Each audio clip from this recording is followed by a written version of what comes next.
નમસ્તે મારા ટેટની તૈયારી કરતા મિત્રો, ફરી એકવાર આપણે એક સારામાં સારા ટોપિક સાથે ભેગા થયા છીએ. ટોપિકનું નામ છે હાવર્ડ ગાર્ડનરનો બહુવિધ બુદ્ધિ સિદ્ધાંત. સિલેબસમાં તમે જોઈ શકો કે એનું નામ લખ્યું છે. સાથે સાથે સિલેબસમાં જ્યાં પણ બુદ્ધિ નામનું ચેપ્ટર લખ્યું છે, બુદ્ધિ અને વિકાસમાં બુદ્ધિ ચેપ્ટર લખ્યું છે, એટલે સમજો હાવર્ડ ગાર્ડનર આવશે અને આવશે જ. કારણ કે હવે આપણી પરીક્ષા સી ટેટ જેવી લેવાની છે. સી ટેટ નો બેટો સિલેબસ આપણે લીધો છે. તો સી ટેટ લેવલની આપણી પરીક્ષા લેવાની છે. તો એમાં સી ટેટમાં તો સૌથી મહત્વનો ટોપિક આ છે. તો આવનારી આપણી ટેટ ટાટની કોઈ પણ પરીક્ષામાં, લગભગ બધી જ પરીક્ષામાં હાવર્ડ ગાર્ડનર આવશે અને આવશે જ. તો હાવર્ડ ગાર્ડનર વિશે આપણે ચર્ચા કરીશું, એના સિદ્ધાંત વિશે ચર્ચા કરીશું, અને સી ટેટમાં પૂછાયેલા જે પ્રશ્નો છે એ પણ આ લેક્ચરમાં આપણે જોવાના છે. તમને ખ્યાલ આવે પ્રશ્ન કેવી રીતે પૂછાય. ઓકે, તો શરૂઆત કરીએ હાવર્ડ ગાર્ડનરનો બહુવિધ બુદ્ધિ સિદ્ધાંત. બહુવિધ બુદ્ધિ સિદ્ધાંત. ઓકે, ચાલો આગળ વધીએ. તો હાવર્ડ ગાર્ડનર છે કોણ, એને આ સિદ્ધાંત કેવી રીતે આપ્યો, એની આપણે ચર્ચા કરવાના છે. ઓકે, તો હાવર્ડ ગાર્ડનરે સાલ 1983 માં, બરાબર સમજો, સાલ 1983 વર્લ્ડ કપ જીતેલા આપણે, બરાબર, સાલ 1983 માં બુદ્ધિના 7 પ્રકારની શોધ કરેલી. હાવર્ડ ગાર્ડનરનું માનવું શું છે ખબર? એ અમેરિકન સાયકોલોજીસ્ટ છે, બરાબર છે. એનું માનવું શું હતું ખબર? હાવર્ડ ગાર્ડનર માનવું શું હતું કે જે બુદ્ધિ છે, માનવ બુદ્ધિ છે, કોઈ એક ક્ષમતા ઉપર આધાર રાખતી નથી. બરાબર સમજો, મારું વાક્ય સમજો. કોઈ એક ક્ષમતા ઉપર આધાર રાખતી નથી, એનામાં ઘણી બધી ક્ષમતાઓ રહેલી છે. એક સાદામાં સાદું ઉદાહરણ આપું તમને કે કોઈ વ્યક્તિ ધારો કે સારો સ્પોર્ટ્સ રમી શકે, તો એ કઈ આજીવન સ્પોર્ટ્સ જ રમ્યા કરે એવું નથી. એનામાં બીજું ટેલેન્ટ પણ સંતાયેલું છે. એની અંદર બીજું ટેલેન્ટ પણ સંતાયેલું છે, એનામાં 3 ટેલેન્ટ પણ સંતાયેલા હોઈ શકે. આ જ વસ્તુ હાવર્ડ ગાર્ડનર સમજાવે છે બુદ્ધિ વિશે. એવી રીતના સ્પીયરમેન, તમે નામ સાંભળ્યું સ્પીયરમેન, એમણે શું કીધું કે બુદ્ધિ બે પ્રકાર છે, એટલે 2 પ્રકારની વાત કરી લીધી. એના પછી ગિલફર્ટે ત્રિપરિમાણની વાત કરી હતી, બરાબર છે. એવી રીતના હાવર્ડ ગાર્ડનર તો બહુપરિમાણ એટલે કે બહુવિધ સિદ્ધાંત આપ્યો છે, બરાબર છે. ઓકે, તો 1983 માં તેમણે 7 પ્રકારની ચર્ચા કરેલી હતી. ત્યારબાદ 1998 માં 1998 માં એમણે 8 પ્રકારની વાત કરી. ત્યારબાદ 2000 સાલમાં 9 પ્રકારની વાત કરી. ધીમે ધીમે સાલ વધ્યા કરે, તેમ પ્રકાર પર વધ્યા કરે. પણ આપણી જે એનસીઈઆરટી ની બુક છે, એનસીઈઆરટી ની જે મનોવિજ્ઞાનની બુક છે 11-12 ની, એમાં 8 પ્રકારની ચર્ચા કરેલી છે, બરાબર. એટલે આપણને જો પ્રશ્ન પૂછાય કે બહુવિધવાદ સિદ્ધાંતમાં કેટલા પ્રકારની બુદ્ધિની વાત કરી છે, તો 8 પ્રકાર આપણે લખવાની. જો પરીક્ષામાં ઓપ્શનમાં 8 અને 9 બંને પ્રકાર નથી, તો આપણે કેટલા પ્રકારની વાત કરવાની? તો 7 પ્રકારની વાત કરવાની. પણ 7, 8 ને 9 છે, તો આપણે પ્રાયોરિટી કોને આપવાની? 8, કેમ કે એનસીઈઆરટી ની વાત છે. ઓકે, સમજ પડી ગઈ? ઓકે, ચાલો. તો આ 8 પ્રકાર કયા કયા છે એની આપણે ચર્ચા કરીએ. સૌથી પહેલા હાવર્ડ ગાર્ડનર છે, બરાબર. એ બુદ્ધિ વિશે શું કહે છે તે તમે જોઈ શકો. મેં ફરી એકવાર રિપીટ કરું. એમણે એમ કીધું કે બુદ્ધિ કોઈ એક સ્વરૂપમાં નથી, એને ઘણા બધા સ્વરૂપો છે. આ વાક્ય બરાબર સમજો. કદાચ આને વિધાન સ્વરૂપે સવાલ પૂછી શકે તમને. સી ટેટમાં તો પૂછાયેલો છે વિધાન સ્વરૂપે. બધા વિધાન સમજો શું કહેવા માંગે. જો સૌથી પહેલું વિધાન, બુદ્ધિ એકાંકી સ્વરૂપ ધરાવતી નથી. એની તો આપણે ચર્ચા કરી કે બુદ્ધિને કોઈ એક સ્વરૂપમાં આપણે રાખવાનો નથી. એમ બુદ્ધિ ઘણી બધી વિશિષ્ટ ક્ષમતાઓનો સમૂહ છે. ઓકે, ઘણી બધી વિશિષ્ટ ક્ષમતાઓનો શું છે? સમૂહ છે. આપણામાં પણ ઘણી બધી વિશિષ્ટતા રહેલી છે. પરિસ્થિતિ આમ છે તેમ વિશિષ્ટ જગ છે, બરાબર. ચાલો, વ્યક્તિને પોતાના વાતાવરણને સમજવામાં અને દ્રષ્ટિકોણને વિકસાવવામાં બુદ્ધિ છે તે મહત્વની ભૂમિકા ભજવે છે. આપણે બધાને ખબર જ છે. બુદ્ધિને વિવિધ પરિસ્થિતિમાં વિકસિત કરી શકાય છે. આ ધ્યાન આપજો ખાસ. કારણ કે ગાર્ડનર એમ જ કહે છે કે બુદ્ધિ એક સ્વરૂપ નથી, ઘણી બધી વિશિષ્ટતા ધરાવે છે. એટલે પરિસ્થિતિ પ્રમાણે એને વિકસિત કરી શકાય છે. બુદ્ધિ કોઈ એક બાબતે સ્થિર નથી. જો બધા વાક્યમાં એક જ વસ્તુ કહેવા માંગે છે.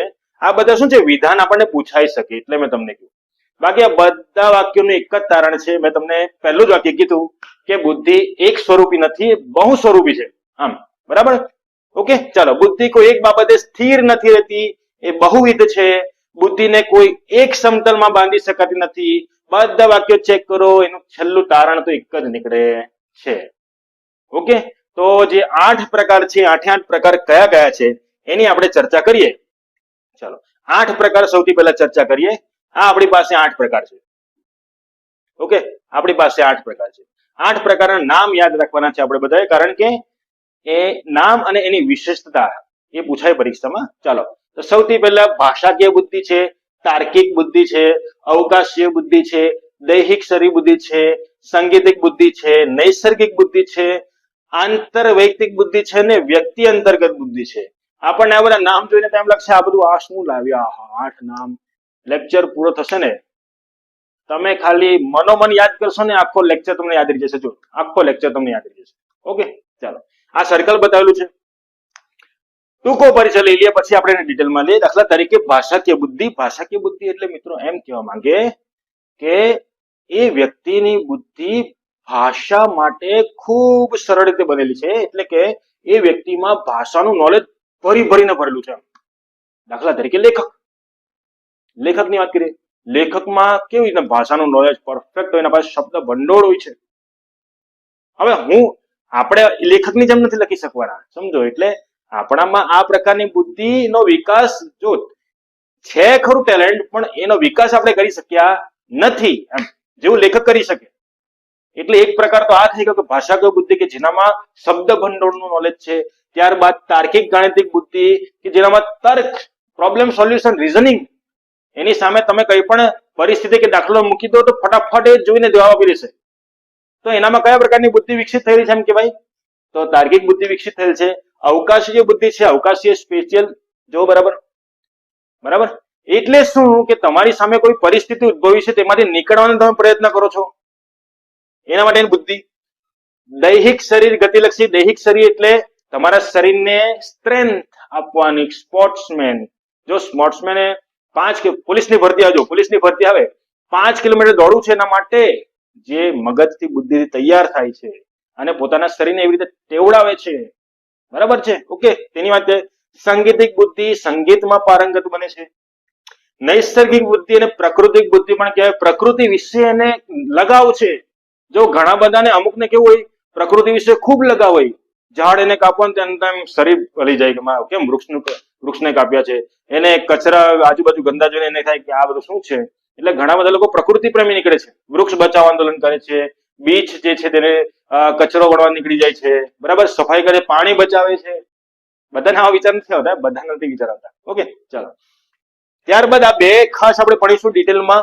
આંતરવૈયક્તિક એટલે વ્યક્તિ અંતર્ગત. આંતરવૈયક્તિક એટલે સામેવાળાને સમજે, વ્યક્તિ અંતર્ગત એટલે પોતાને સમજે.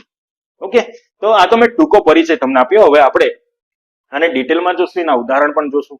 ઓકે, ચાલો આગળ વધીએ. સૌથી પહેલો ટોપિક છે, એના પેટા નામ પણ યાદ રાખજો. શાબ્દિક ભાષાકીય પ્રતિભા બુદ્ધિ. મેં તમને કીધું તેમ ભાષાનું ભંડોળ, શબ્દ ભંડોળ ભરીને ભરેલો છે અને એને ઉપયોગ કરતા આવડતો છે. એને ઉપયોગ કરતા તે મહત્વનું છે, બરાબર છે. એ જ અહીં લખ્યું તમે જો, શબ્દો અને ભાષાનો વપરાશ કરવાની ક્ષમતા ધરાવે છે. આ શીખનારાઓ ઉચ્ચતમ રીતે વિકસિત શ્રવણ શક્તિ સંબંધિત કુશળતાઓ ધરાવે છે. સામાન્યપણે સહજ વક્તાઓ હોય છે. જો વક્તાઓ હોય છે, વક્તા હોય તેના પાસે બી શબ્દ ભંડોળ હોય છે, બરાબર. તેઓ ચિત્રોને બદલે શબ્દોમાં વિચાર કરે છે. સમજજો બરાબર.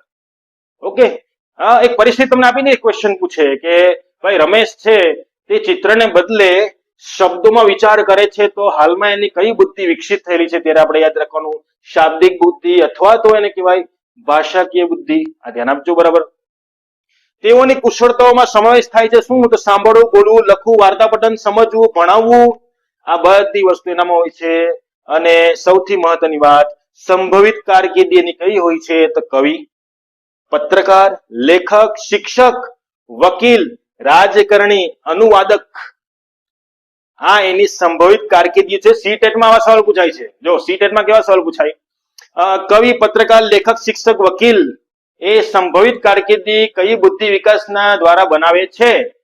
તો ત્યારે આપણે લખવાનું શાબ્દિક ભાષાકીય બુદ્ધિ દ્વારા. સમજ પડતી છે બધાને? ઓકે, ચાલો આગળ વધીએ. લેક્ચર થોડો લાંબો થશે, પણ મિત્રો શાંતિથી આખો લેક્ચર પૂરો કરજો. તમારા 2 માર્ક્સ લઈને આવશે આ લેક્ચર ને, 2 માર્ક્સ. ઓકે, ચાલો આગળ વધીએ.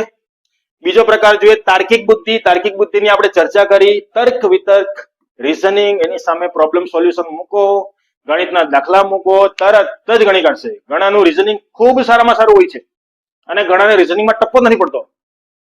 એટલે એવું નથી કે બુદ્ધિ નથી, બુદ્ધિ છે પણ એને જગાડવી પડશે. ટેટ ટાટમાં આ જ આપણે કરવાનું છે. ટેટ ટાટમાં રીઝનિંગ મેથ્સ ખૂબ મહત્વનો ટોપિક છે. આપણને રીઝનિંગ મેથ્સમાં કઈ ખબર નથી પડતી ને તમારે બુદ્ધિને જગાવો. તમારી બુદ્ધિ છે ને બહુ સ્વરૂપી છે ભાઈ, બધામાં ટેલેન્ટ છે અને આપણે એને જગાવવી પડશે, આપણે એમાં ઇન્ટરેસ્ટ લેવો પડશે. ઓકે, ચાલ ઓકે આગળ વધીએ. કારણ તર્ક સંખ્યાનો ઉપયોગ કરવાની ક્ષમતા ધરાવે છે. આ શીખનારાઓ માહિતીની અંશો વચ્ચે જોડાણો રચીને તાર્કિક અને સંખ્યા દર્શક સ્વરૂપમાં કલ્પનાત્મક રીતે વિચારે છે. ખૂબ ખૂબ ઉચ્ચ કક્ષાનું ગુજરાતી વાપરેલ છે, ખૂબ ઉચ્ચ કક્ષાનું ગુજરાતી. ઓકે, ચાલો.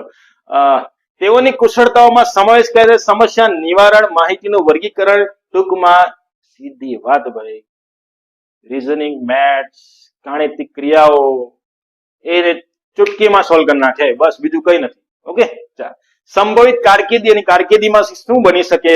તો વૈજ્ઞાનિકો બની શકે, મોટા મોટા એન્જિનિયરો બની શકે, કમ્પ્યુટર પ્રોગ્રામો બની શકે, સંશોધકો બની શકે, એકાઉન્ટન્ટો બની શકે, ગણિતજ્ઞ બની શકે. આ એની કારકિર્દી જો. ઓકે, ચાલો. ગાર્ડન એમ પણ કહે છે કે જે 8 પ્રકારની બુદ્ધિ છે ને એ પોતપોતાની રીતે સ્વતંત્ર છે, કોઈ કોઈને ડિસ્ટર્બન્સ કરતી નથી. આવું પણ એ ભાઈ કહેતા હતા. ચાલો આગળ વધીએ. આ તો 2 પ્રકાર થયા. ત્રીજો પ્રકાર જોઈએ, દ્રષ્ટિ વિષયક જોઈએ. એના અલગ અલગ નામ છે, જે પેલા અવકાશી બુદ્ધિની વાત કરીએ તેની વાત કરતા છે. ઓકે, દ્રષ્ટિ વિષયક સ્થાનિક અવકાશીય પ્રતિભા બુદ્ધિ એટલે શું? બરાબર સમજો. દ્રષ્ટિના બોધની ક્ષમતા. આ શીખનારાઓ ચિત્રોમાં વિચાર કરવાની વૃત્તિ ધરાવે છે. બરાબર સમજો. પેલામાં શું હતું? શાબ્દિકમાં ચિત્રોની, પણ શબ્દમાં આ લોકો શું તો ચિત્રમાં વિચાર કરવાની બુદ્ધિ ધરાવે. માહિતી મેળવવા માટે આબેહૂબ માનસિક છબીઓ બનાવે. ઘણાને કેવું હોય ખબર? વાંચવાની જગ્યા પર એને ચાર્ટ કે ચિત્ર બનાવે તો તરત યાદ રહી જાય. તમને પણ, આપણામાંથી પણ ઘણા બધા હશે કે સીધું વાંચવાની જગ્યા ઉપર એને ડ્રોઈંગ બનાવે કે કોઈ ચાર્ટ બનાવે તો તરત યાદ રહી જાય. ઓકે, એની વાત કરતા છે. કોયડાનું નિર્માણ કરવું, વાંચવું, લખવું, ચાર્ટ, આલેખો સમજવા છે ને. ઓકે, સંભવિત કારકિર્દી શું? તો નાવિક બને, શિલ્પી બને, કલાકૃતિ બને. બરાબર છે. દ્રષ્ટિ વિશે કલાકારો બને, શોધકો બને, વાસ્તુકારો બને, આંતરિક ડિઝાઇનરો બને. બરાબર છે. મેકેનિકો બને, એન્જિનિયરો બને. કયા એન્જિનિયરની વાત કરતા છે? સિવિલ એન્જિનિયરની વાત કરતા છે. બરાબર છે. સિવિલ એન્જિનિયર બને. ઘરની ડિઝાઇન આપણે બનાવી હોય, દાખલા તરીકે મારી પાસે પ્લોટ છે, 1200 સ્ક્વેર ફૂટનો મારો પ્લોટ છે. હવે એ પ્લોટની અંદર મારે એના room, kitchen, parking, living room કેવી રીતે સેટ કરવાનું છે મેં જાતે બેસીને આપણે ગમે તેમ દોરી કાઢીએ. પણ એ કામ કોનું હોય છે? જે એનામાં પારંગત હોય કે આટલી જગ્યામાં સારામાં સારી રીતે એ જગ્યાને આપણે કેવી રીતે યુઝ કરી શકીએ. બરાબર છે. ઓકે, તો એ સંભવિત કારકિર્દી આવ્યો છે, એટલે કે જે આ કારકિર્દી છે એનામાં આ બુદ્ધિ જાગૃત અવસ્થામાં છે એમ કહી શકીએ આપણે. ઓકે, ચાલો આગળ વધીએ. શરીરની વાત કરીએ, સ્નાયુની વાત કરીએ, શરીર સ્નાયુ એની વાત કરીએ. હવે સ્પોર્ટ્સ આવવાની. સ્પોર્ટ્સ. ઓકે, શરીરના હલનચલન નિયંત્રિત કરવાની અને કૌશલ્યપૂર્વક પદાર્થોનું સંચાલન કરવાની. જો મિત્રો બધું વાંચવાની છે, બધું વાંચવા જશો ને તો તમને પણ કંટાળો આવશે, લેક્ચરમાં બહુ લાંબો થશે. પણ તમે આ વસ્તુ પાઉસ કરીને લખી લેજો. બરાબર, લખી લેજો. ઓકે, બાકી સમજાવતો તો હું છું જ તમને. તો આમાં શું કહેવા માંગે કે પોતાની શારીરિક વિકાસ. હવે એમાં શરીર વિકાસમાં કોણ આવે? સ્પોર્ટ્સ. સ્પોર્ટ્સમાં આગળ હોય, વ્યક્તિ સ્પોર્ટ્સમાં ખૂબ આગળ હોય. ડાન્સરમાં બી શરીરની. યોગા ટીચર, વ્યાયામ ટીચરની વાત કરીએ. ઓકે, ચાલો. તો સંભવિત કારકિર્દી કઈ? જો એથ્લેટિક્સ, શારીરિક શિક્ષણ આપતા શિક્ષકો, નૃત્યકારો, અભિનેતાઓ. અભિનેતાએ પણ બહુ મહેનત કરવી પડે. બરાબર, સ્ટન્ટ કરવા પડે. હવે તો નવો ટ્રેન્ડ આવ્યો, સ્ટન્ટ જાતે કરે અભિનેતા. પહેલા તો કેવું હતું? અભિનેતા ખાલી એક્ટિંગ કરે. મારામારીમાં આપણે ધર્મેન્દ્ર અને મિથુન ને બધા પિક્ચરની વાત કરીએ, ખાલી એક્શન કરે, બીજો કોઈ ડાયો તો કોઈ બીજું મારતું હોય. બરાબર, પણ હવે તો જાતે જ સ્ટન્ટ પણ કરે છે. કારીગરો, અગ્નિશામકો. બરાબર છે. ઓકે, ચાલો આગળ વધીએ. આ થઈ શારીરિક બુદ્ધિ. સંગીતની વાત કરીએ. સંગીત એટલે સારો ગાયક બની. સારો ગાયક આમ તો ગાયક તો આપણે બધા જ છે. આપણે ગાયન તો આપણને તો બહુ જ ગમે. હું બહુ સારું ગાઉં છું. બીજાને પૂછવાનું કેવું ગાતા છે. ઓકે, જો સંગીત સંબંધિત તાલબદ્ધ પ્રતિભા. સંગીત સંબંધિત, સંગીત વાજિંત્ર વગાડે, તાલબદ્ધ વગાડે, સંગીત તાલબદ્ધ રીતે ગાય. આવી કારકિર્દીમાં વ્યક્તિ આગળ હોય ને સમજવાનું કે એની જે બુદ્ધિ છે, માનવ બુદ્ધિ છે, એમાં કયા પ્રકારની બુદ્ધિ જાગૃત અવસ્થામાં, શ્રેષ્ઠ જાગૃત અવસ્થામાં છે. ઓકે, ચાલો. સંભવિત કારકિર્દી શું? સંગીતકારો બની શકે, ડિસ્ક જોકી બની શકે, ગાયક બની શકે, રચનાકાર બની શકે. તો આની વાત કરી છે આપણે. ઓકે, ચાલો આગળ વધીએ. નૈસર્ગિક પ્રાકૃતિક બુદ્ધિની વાત કરી. પ્રકૃતિ પ્રત્યે એની ખૂબ જાગૃતતા હોય, પ્રકૃતિ પ્રત્યે ખૂબ આકર્ષણ હોય. પ્રકૃતિમાં જો નુકસાન થાય ને તો એનું લોહી ઉકળી જાય, એમ કહેવાય, લોહી ઉકળી જાય. બરાબર છે. તો એમાં કારકિર્દી કઈ કઈ આવશે? તો જીવ વિજ્ઞાની આવશે, વનસ્પતિ શાસ્ત્ર, ખેડૂતો. યસ, આ ધ્યાન આપજો. ખેડૂતને ખેતી પ્રત્યે બહુ લગાવ. તો આ જે લગાવ છે તો એનામાં બુદ્ધિની કઈ અવસ્થા, કયું સ્વરૂપ જાગે છે એમ કહી શકીએ તો બુદ્ધિ નૈસર્ગિક એટલે પ્રાકૃતિક પ્રતિભા ધરાવે છે એની બુદ્ધિ. બરાબર છે. વનવાસીઓ છે, વન પ્રવાસીઓ હોય છે, ઘણા બધા ટ્રેકિંગ નો શોખ હોય છે. કેમ ટ્રેકિંગ નો શોખ? કે પ્રકૃતિને જોવા માંગે છે, ત્યાં અલગ ફીલ કરે છે. ઓકે, ચાલો. તો આ પ્રકારની બુદ્ધિ છે. કદાચ આવીને સવાલ પૂછાય કે કોઈ વ્યક્તિ લે લો, મહેશને ટ્રેકિંગ નો ખૂબ શોખ છે, દર વર્ષે, દર મહિને અથવા દર 6 મહિને એકવાર ટ્રેકિંગ કરવા જાય જ છે. તો એની જે બુદ્ધિ છે કયા સ્વરૂપમાં ઢળાયેલી છે? આમ આપણને પૂછી કાઢે ત્યારે યાદ રાખવાનું, નૈસર્ગિક સ્વરૂપમાં અથવા પ્રાકૃતિક સ્વરૂપમાં. બરાબર, આ ઉદાહરણ સીટેટમાં પૂછાયેલા છે ભાઈ, મેં બધા સવાલ તમને બતાવું. ઓકે, ચાલો આગળ વધીએ. હવે ખાસ ધ્યાન આપજો, આંતરવૈયક્તિક અને વ્યક્તિ અંતર્ગત. બરાબર સમજો, આંતરવૈયક્તિક અને વ્યક્તિ અંતર્ગત શું કહેવા માંગે? આંતરવૈયક્તિક શું કહેવા માંગે? આંતરવૈયક્તિક કે સામેવાળાને સમજે, અને વ્યક્તિ અંતર્ગત એટલે પોતાને સમજે. બંને ધ્યાન આપજો, બંને ધ્યાન આપજો. ઓકે, અહીં લખેલું છે ઇન્ટરપર્સનલ ને પેલામાં લખેલું હશે ઇન્ટ્રાપર્સનલ. અહીંયા શું લખેલું છે? ઇન્ટરપર્સનલ. બરાબર છે. ચાલો, તો આંતરવૈયક્તિક એટલે શું? બીજાઓનું વર્ણન કરવાની, બીજાને સમજવાની ક્ષમતા. બીજાને સમજે, બીજાને જોઈ એટલે ખબર પડી જાય કે આને શું પ્રોબ્લેમ છે. ટૂંકમાં એમ કહેવાય કે સામેવાળાને મારે બાટલીમાં કેવી રીતે ઉતારવો છે, આમ પણ આવી શકે. સમજ્યા કે નહીં સમજ્યા? મારે આ લોકોને શું કેવું છે કે મારાથી પ્રભાવિત થશે. એક શિક્ષકની વાત કરીએ. શિક્ષક તો ખતરનાક. એનો વિદ્યાર્થી લેસન કરી આવ્યો છે કે નથી કરી આવ્યો, એનો ફેસ જોઈને એને ખબર પડી જાય. એને આ પ્રશ્ન આવડતો છે અથવા તેને આ સમજ પડતી છે કે નથી પડતી, એ શિક્ષકને ખબર પડી જાય. એક શિક્ષકમાં આ બુદ્ધિ તો ખૂબ જાગૃત અવસ્થામાં હોય. એક રાજકારણીની વાત કરીએ. રાજકારણીને ખબર જ હોય કે આ મારા વિસ્તાર જે છે એમાં મારે આ લોકોને કેવી રીતે મારા તરફ આકર્ષવા છે, તો એ પ્રમાણેનું બોલશે ને જબરજસ્ત બોલશે ને આપણને એવું લાગે આપણે તો આને જ વોટ આપવાનો છે, અને પછી વોટ આપીએ એટલે પછી ખબર નહીં ક્યાં થઈ જાય. ઓકે, ચાલો, બધા એવું નથી કરતા ભાઈ, બધા એવું નથી કરતા. ચાલો, તો આ બધી કુશળતાઓ જે સંભવિત કારકિર્દી શું? તો સલાહકાર બની શકે, કોઈ સારા વેચાણ કરતા બની શકે. વેચાણ કરતા બી એનામાં આવડત હોવી જોઈએ સામેવાળાને સમજવાની કે સામેવાળો શું માંગે છે, સામેવાળાની શું પ્રાયોરિટી છે. ઓકે, રાજકારણી જો મેં વાત કરી. વ્યાપારી વ્યક્તિ, એક શિક્ષક પણ લખી શકે ભાઈ, શિક્ષક આમાં પણ આવી શકે ભાઈ, શિક્ષક આમાં પણ આવી શકે. બરાબર, ઓકે, ચાલો આગળ વધીએ. આ આંતરવૈયક્તિક ની વાત કરી, સામેવાળાને સમજી શકે. હવે આપણે જોવાના વ્યક્તિ અંતર્ગત એટલે પોતાને સમજે, પોતાને સ્વ, જો એ લખેલું છે સ્વ પરાવર્તન, પોતાની આંતરિક સ્થિતિથી માહિતગાર થાય, પોતાના સામર્થ્ય, પોતાની નબળાઈને ઓળખે અને પછી ઉભો થાય. આપણે આજ કરવાનું છે. ટેટમાં આપણી નબળાઈ શું છે શોધવાની છે. ગુજરાતી ગ્રામર જો આપણી નબળાઈ છે તો ગુજરાતી ગ્રામરને પરફેક્ટ કરો. અંગ્રેજી ગ્રામર નબળાઈ છે, અંગ્રેજી ગ્રામરને પરફેક્ટ કરો. કરવું જ પડશે ભાઈ, કરવું જ પડશે. બધા વિષય વાંચવા પડશે, બધા વિષય વાંચો. કારણ કે આપણે પાસ નથી થવાનું, આપણે મેરિટમાં આવવાનું છે. મેરિટમાં આવવાનું છે. ઓકે, કશું હશે કે નહીં, તમારામાં છે શક્તિ, બસ એને જગાડો. કાચની સામે ઉભા રહ્યો અને બોલો, આ વખતે ટેટ 1, ટેટ 2, ટાટ સેકન્ડરી કે ટાટ હાયર સેકન્ડરી જે પણ તમારી હોય, આ વખતે આપણે ક્લિયર કરવાનું છે અને મેરિટમાં આવવાનું છે. બસ આટલો વિશ્વાસ રાખો પોતાના પર. ઓકે, અને થશો જ. બરાબર, ચાલો. તો સંભવિત કારકિર્દી જોઈએ. સંશોધનકારો, સિદ્ધાંતકારો, તત્વજ્ઞાનીઓ. સમજ પડી ગઈ? ઓકે, આ બુદ્ધિ તો તમારી જાગૃત થતા આ તમારી બધી કારકિર્દી બની શકો. તમે આ રીતે બની શકો. જો આ આપણને કઈ ખબર હતી નહીં, નથી જે બની ગયા તેને પણ નથી ખબર કે મારીમાં આ બુદ્ધિનો પ્રકાર છે. આ તો બધું હાવર્ડ ગાર્ડનર લેવા, હાવર્ડ ગાર્ડનર વ્યક્તિ આ બધું શોધી લેવા, એને કેટલું સંશોધન કર્યું છે ત્યારે એને 8 પ્રકાર બનાવ્યા છે. બરોબર છે? ઓકે, ચાલો. તો આ થઈ ગયા આપણા 8 પ્રકારો. આપણે સીટેટ પરીક્ષામાં કેવા પ્રશ્નો પૂછાયા છે એની આપણે ચર્ચા કરીએ. તો કયા પ્રશ્નો પૂછાય છે? સૌથી પહેલો સવાલ વિધાન સ્વરૂપ છે. શું લખેલું છે? ગાર્ડનર જે છે, ગાર્ડનર અનુસાર બુદ્ધિ શું છે? એમ કે બુદ્ધિ શું છે કે વ્યવહારમાં સકારાત્મક પરિવર્તન કરી શકીએ તે બુદ્ધિ છે, વ્યવહારમાં નકારાત્મક પરિવર્તન કરી શકે તે કઈ બુદ્ધિ છે, મૂળ ઉત્પાદકને ઉત્પાદન કરવાની ક્ષમતા આપે છે, કે ઘણી બધી વિશિષ્ટ ક્ષમતાઓનો એક સમૂહ છે.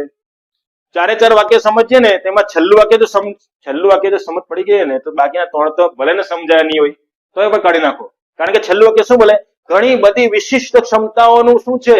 એક સમૂહ છે. કોણ? તો બુદ્ધિ. પહેલા સ્ટાર્ટિંગ થી જ મેં આ કહેતો આવ્યો છું તમને. ઓકે, ચાલો. તો આ ક્વેશ્ચન આપણે જોયો, એનો આન્સર આપણે જોઈ લીધું. 4થા નંબરનો આન્સર છે આપણો. ત્યારબાદ બીજો સવાલ છે. આ સીટેટ પરીક્ષામાં પૂછાયેલા બધા પ્રશ્નો છે. ઓકે, ગાર્ડનર અનુસાર કયું વિધાન સાચું નથી? જો બરાબર સમજો, સાચું નથી એમ પૂછેલું, સાચું છે એમ નથી કીધું. સાચું નથી. બુદ્ધિ એક સ્થિર તથા સ્થાયી વિશિષ્ટતા ધરાવે છે. ગાર્ડનર થોડું આવું કીધું કે સ્થિર છે એવું તો કીધું નથી. ઓકે, બુદ્ધિને વિવિધ પરિસ્થિતિમાં વિકસિત કરી શકાય છે. આપણે કરી શકાય. બુદ્ધિ કોઈ એક બાબતે સ્થિર નથી. હા, સ્થિર નથી, એ તો બહુવિધ છે. આ પણ સાચું છે. બુદ્ધિને એક સમતલમાં બાંધી શકાતી નથી. હા, નથી બાંધી શકાતી. ઓકે, તો આ 3 વાક્ય સાચા છે. આ પહેલું વિધાન કેવું છે? ખોટું છે. કેમ કે પહેલા વિધાન શું લખેલું છે? બુદ્ધિ સ્થિર કે સ્થાયી વિશિષ્ટતા, ભાઈ સ્થિર સ્થાયી વિશિષ્ટતા ધરાવતી નથી. ઓકે, ચાલો. ખ્યાલ તો આવતો છે ને બધા સવાલ કેવા પૂછાય ને એમાં શું કેવી રીતે ક્રેક કરે છે. ઓકે, ચાલો આગળ વધીએ. ત્રીજો સવાલ. હાવર્ડ ગાર્ડનરે કહ્યું કે, જો વારે ફરીને કેવા સવાલ પૂછાય કે તમે ગાર્ડનર વિશે ભણ્યા કે નથી ભણ્યા, તમે સમજ્યા કે નથી સમજ્યા. ઓકે, ગોખી કાઢો ને તો મજા નહીં આવશે. બરાબર, ચાલો. હાવર્ડ ગાર્ડનરે શું કહ્યું કે બુદ્ધિ એક ગુણ સ્વરૂપમાં પ્રસ્તાવિત કરી શકાય. એક ગુણ આવે ને, એક શબ્દ આવે ને એમાં કાઢી નાખવાનું, સાઈડ પર કાઢી નાખવાનું ને. બરાબર, ચાલો. બુદ્ધિ એ દ્વિઅવયવી છે. દ્વિઅવયવી એટલે બે. દ્વિઅવયવી કોણે કીધેલું? દ્વિઅવયવી સ્પીયરમેને કીધેલું. આ દ્વિઅવયવી કોણે કીધેલું? સ્પીયરમેન. ઓકે, સ્પીયરમેન. ઓકે, ત્રિપરિમાણ કોણ લાવેલું? તો ગિલફર્ડ લાવેલા. બુદ્ધિ ભિન્ન પ્રકારની હોય છે. યસ, આ આપણા ભાઈ હાવર્ડ ગાર્ડનર આવ્યા. આ આપણો સાચો જવાબ. બરાબર છે. ચાલો આગળ વધીએ.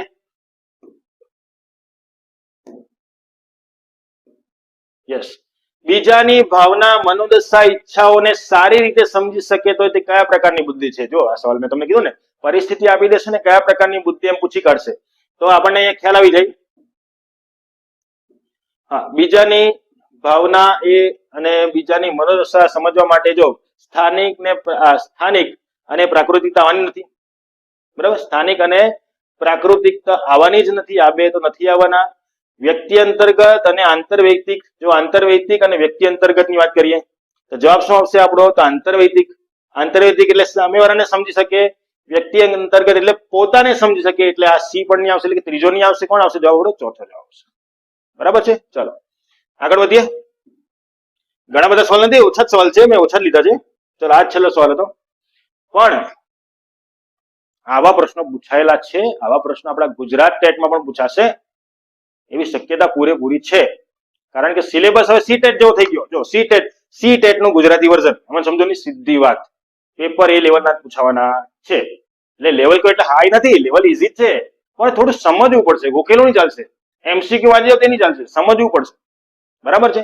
તો આ આપણો લેક્ચર અહીંયા આપણે પૂરો કરીએ. આમાંથી જેટલા પણ સવાલ પરીક્ષામાં પૂછાશે તમે 100% એને ક્રેક કરશો જ એવી મને આશા છે.